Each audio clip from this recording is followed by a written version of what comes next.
Hey everyone, Nubkeks here. In today's video, I'm going to tell you what we're pretty sure are actually the 6 next heroes to come out in Heroes of the Storm. About a month ago, I did a video on about 20 or 30 heroes that we are pretty sure that Blizzard are working on at the moment, and you guys actually left me a bunch of comments telling me about this list of 8 heroes that have been predicted to be the next ones coming out. And the cool thing about this, the crazy thing, is that the first 2 heroes that were predicted by the list were Stukov and Garrosh, who've actually come out. And today, which is Sunday the 20th of August, when I'm recording this video, we've had a couple of teasers already for the next upcoming hero, which is going to be announced and revealed at Gamescom this week. And the third hero that's been predicted by the list seems to fit these 2 teasers perfectly.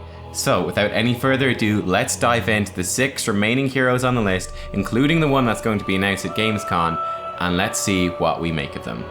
Let's go. So the first hero on the list is Kel'Thuzad, and let's take a look at these 2 teasers that Blizzard has already released for the next hero. So the first picture says the Crypt Queen awakens as something powerful approaches the Nexus, and then we have a picture with very strong Warcraft vibes about it. Now the second picture says even the mightiest of the Nexus couldn't resist the powers this darkness promised. And the image here is very clearly a Death Knight from World of Warcraft. How does this point towards Kel'Thuzad? Well, of course the Nerubians, which is where the Crypt Fiends and Crypt Queens like a Nubkeks come from, were of course servants of the Scourge, servants of the Lich King, and Death Knights were as well. But even more convincingly, take a look here at this map of Naxxramas. And if you look here, you can see there's actually 4 quarters to the raid. We have the Construct Quarter, the Plague Quarter, then most importantly, number 1, we have the Arachnid Quarter, which ties into the Nerubian and the Crypt Queen of the first image, and number 2, we have the Military Quarter, which ties into Death Knights from the second teaser image. So in other words, things are looking extremely likely that our predictions are correct and that it is Kel'Thuzad, the ruler of Naxxramas, who is going to be announced here at Gamescom. So who is Kel'Thuzad and what sort of abilities would he have here in Heroes of the Storm? Kel'Thuzad was originally a human mage of the Kirin Tor, but then fell under the influence of the Lich King. As a necromancer, he founded the Cult of the Damned and spread the undead plague throughout the human kingdoms. While in Lordaeron, Kel'Thuzad was actually slain by then Crown Prince Arthas, but was later resurrected when Arthas returned as a Death Knight. As an undead lich, Kel'Thuzad summoned Archimonde, one of the leaders of the Burning Legion, to Azeroth, and later became one of the chief commanders of the Scourge from his necropolis of Naxxramas. So Kel'Thuzad is obviously a huge character in Warcraft lore and was a playable hero in the Undead campaign for Warcraft 3. As such, we actually have a pre-made set of abilities from Warcraft 3 that would carry over quite well to Heroes of the Storm. The first ability of the Lich in Warcraft 3 was Frost Nova. This was a point-and-click damaging ability that would explode in a small AoE around it for less damage. Being a frost spell, this would also apply a slow to the target's hit. The second ability was Frost Armor. This would create a shield of frost around a friendly target, adding armor to that target and slowing units that attacked it with melee attacks. His third ability was Dark Ritual, which would actually sacrifice a friendly unit to convert its hit points into mana for Kel'Thuzad. His final and ultimate ability was Death and Decay, which was a large channeled AoE spell that would do 4% of a target's base hit points as damage per second. And I think a kit like this would put Kel'Thuzad very much in the niche that's occupied by heroes like Tassadar, Medivh, or Zarya. It's not a role that has a specific name or a specific categorization in game quite yet, but it's basically what I would consider the real support role, as distinct from the support role now, which includes mostly healers. I think the 2 should be distinct. Essentially, it's a hero that brings a moderate amount of protection to their team, while also providing a moderate amount of damage as well. One new mechanic that could be included for Kel'Thuzad as his passive ability, which I think would be really cool, is the Lich's Phylactery. A phylactery is a physical vessel that contains the Lich's soul, and so long as the phylactery remains undestroyed, the Lich will eventually regenerate and come back to life. There's actually a mechanic very like this in League of Legends with the hero Anivia, who is a phoenix and dies and becomes an egg and then gets reborn. We could have the similar thing with Kel'Thuzad. When he dies, he drops his phylactery. This is an object on the ground, much like a hero or a minion, that has a small to moderate amount of health, and after a few seconds with a very obvious animation, Kel'Thuzad will be reborn from that. It basically adds the gameplay dynamic of, well, if we want to commit to killing Kel'Thuzad, we have to also be able to commit to killing his phylactery as well, otherwise he's simply going to come back to life to haunt us some more. The next leaked hero is Franco Tilden, who is a firebat from the StarCraft universe. Franco Tilden was a Terran, a human in StarCraft, who was convicted of being a mass murderer. He was eventually reformed and became part of the Terran military, and eventually was credited as being the first fighting firebat. This became the typical theme for firebats. They would usually be re-socialized criminals or psychotic pyromaniacs, high risk, very unstable individuals. So the firebat unit in StarCraft was a Terran infantry unit that was specialized for close quarters combat. They fought with twin flamethrowers, which gave them an area attack, and they were extremely durable on the front lines. As such, I think it makes sense that Franco Tilden, the firebat in Heroes of the Storm, would be the warrior role, but I'd like him to lean more towards the bruiser and damage side of the role, along the lines of Sonya, than being a main tank along the lines of Muradin. Now, unlike the Lich from Warcraft 3, the firebat in StarCraft had a lot fewer abilities, but I think there's still a big few themes that we would like to see for Franco Tilden in Heroes of the Storm. So number one, the firebats fought with dual-wielding, short-range flamethrowers, and that should be the core of their kit that they're built around. This would have to incorporate, I think, area of effect attacks, perhaps leaving burning patches of fire on the ground that people shouldn't have to stand in, setting people alight for damage over time attacks, and things like that. One interesting thing to note is there was actually an experimental firebat armor which was equipped with jetpacks. I think the opportunity here for a unique gameplay and a unique theme to the firebat could play up on another side of the flamethrower, which is the idea of fuel. And the basic idea I have here is that this hero is not so much bound by their cooldowns. He would have very short cooldowns, but would instead be governed by managing this limited, finite resource called fuel. Think something along the lines of Valeera and her energy, except having a little bit of a bigger pool with a little bit of a slower recharge rate. So this would have the gameplay mechanic of going into a fight and then having the opportunity to spend your fuel very aggressively for some upfront and immediate benefit, but then risk having very little fuel left to empower or use your abilities later on in the fight. I think one cool idea could be a basic ability.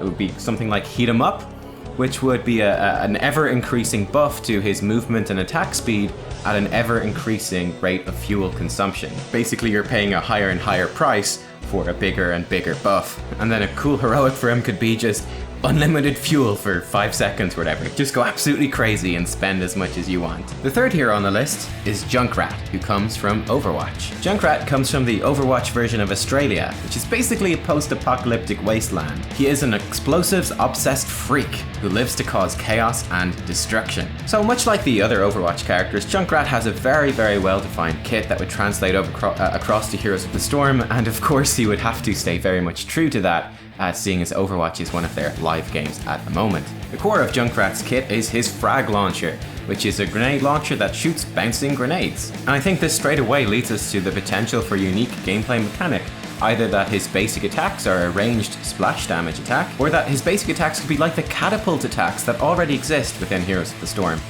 Basically, you target someone, and once you've fired your attack, that attack is going to land where that person was at the time that you fired it, and then explode for some area damage. His next ability is called Concussion Mine, where Junkrat can place a mine on the floor with the first use of the ability, and then trigger it with the second use. Junkrat can even trigger this himself while standing on it to fling himself forwards and over terrain. His next ability is called Steel Trap, and very simply, Junkrat tosses out a giant metal-toothed trap. When an enemy walks onto it, the trap closes, does a little bit of damage, and roots them in place for a short amount of time. His passive ability in Overwatch is called Total Mayhem, and when Junkrat dies, he drops a number of live grenades on his corpse, which explode and can even pick up kills if people aren't careful.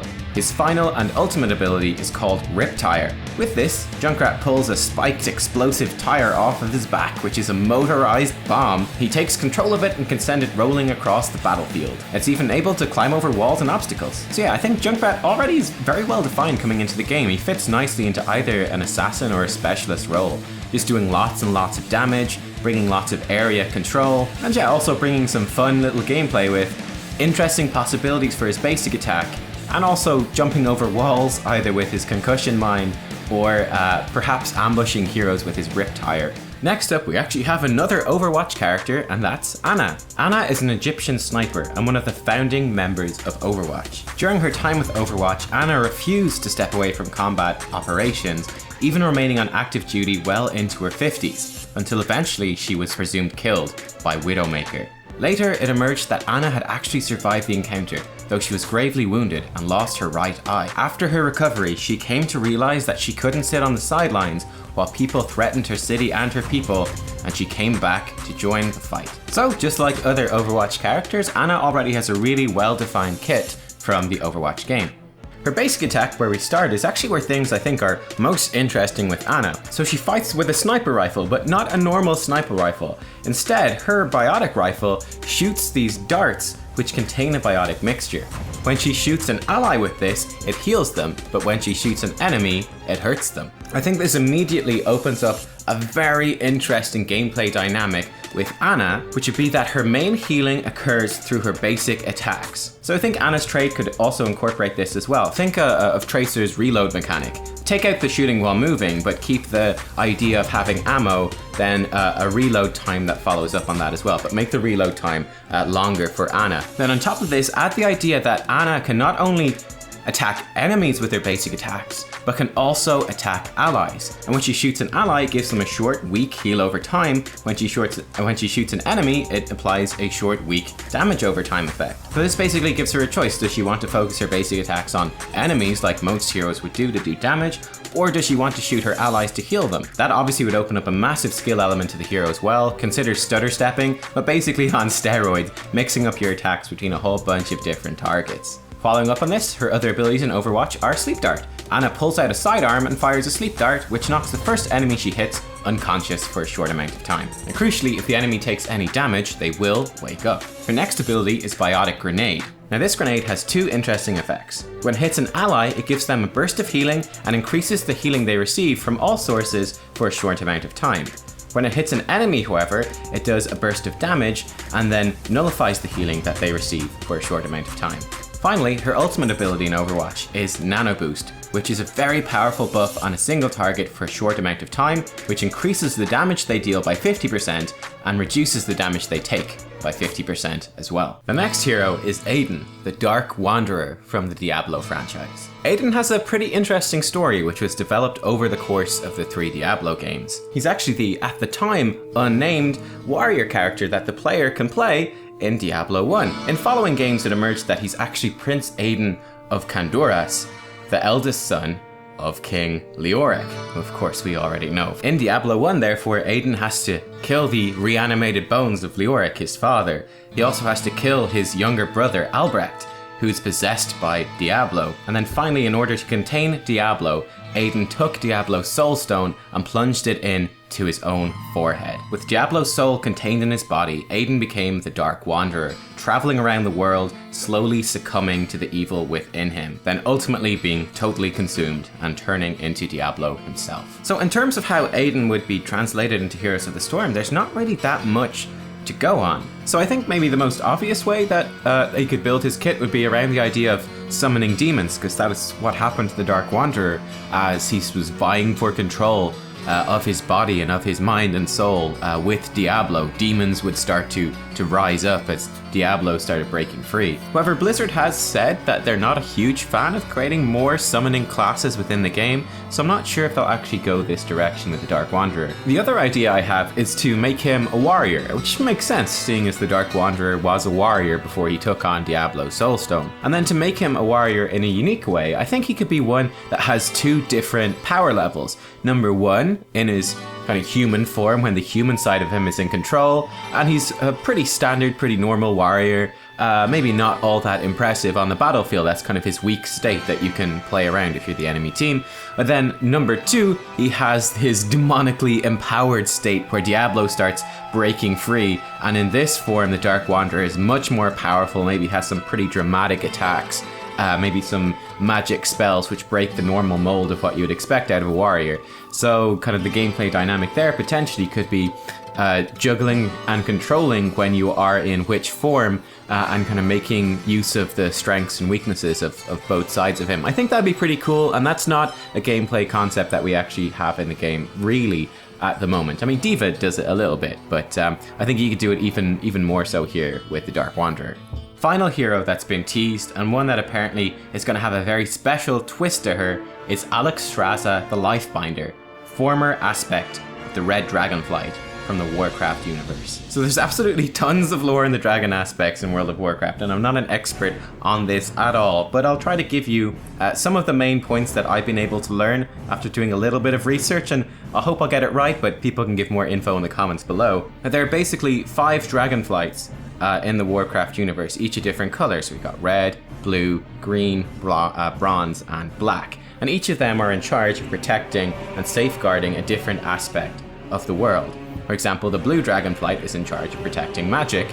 The red dragonflight, which Alexstrasza was the aspect of, was in charge of protecting life. And examples of the things that she's able to do are regrowing forests, healing the land, animating and resurrecting the dead. It's also worth noting, like all the other great dragons and dragon aspects, that Alexstrasza has a dragon form, and she can also turn into a humanoid form as well. So yeah, in terms of Heroes of the Storm and gameplay mechanics, what sort of hero would Alexstrasza be?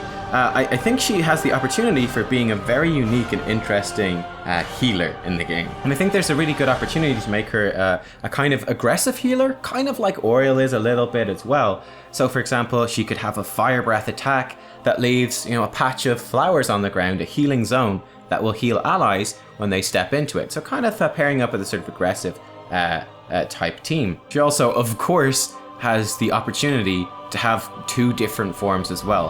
Her human form, and then also transforming into a dragon form too. So for example, one idea I have, which basically sums up all those things, is for her heroic, she could turn into a dragon, which would let her fly over the battle, give her perhaps a big bonus to her HP as well, so that although she can be attacked, she won't be bursted down too easily or anything like that. And that would let her fly over the entire fight, the enemy team and the allied team, and basically throw these fire breaths down on the fight below, doing damage to enemies and setting up healing zones that allies can use too. I think that would be a kind of cool little gameplay idea. And that's the best idea I have for Alexstrasza. There's probably loads of different ways they could go with this hero, and I'm sure they're going to do something really creative. That's my best stab at coming up with something here in this video. So there you go. Those are the 6 heroes that have been leaked as the next 6 that are going to be coming to Heroes of the Storm. And like I said, given that the list was right about Stukov and Garrosh and seems to be right about Kel'Thuzad, there's a very, very good chance that we should expect to see these heroes as the next 6 upcoming heroes. Or even if they're not in that exact order, or there might be another 1 or 2 heroes mixed in instead, it does stand to reason that we'll see these heroes within the next few months to a year. So yeah, let me know what you think in the comments down below. Are you excited to see these heroes? What sort of abilities would you like them to see? Are there any heroes that you would have liked to have seen instead before these ones? And yeah, there you go. If you enjoyed the video, give it a thumbs up. I'll see you all again next time for some more Heroes of the Storm. Bye bye.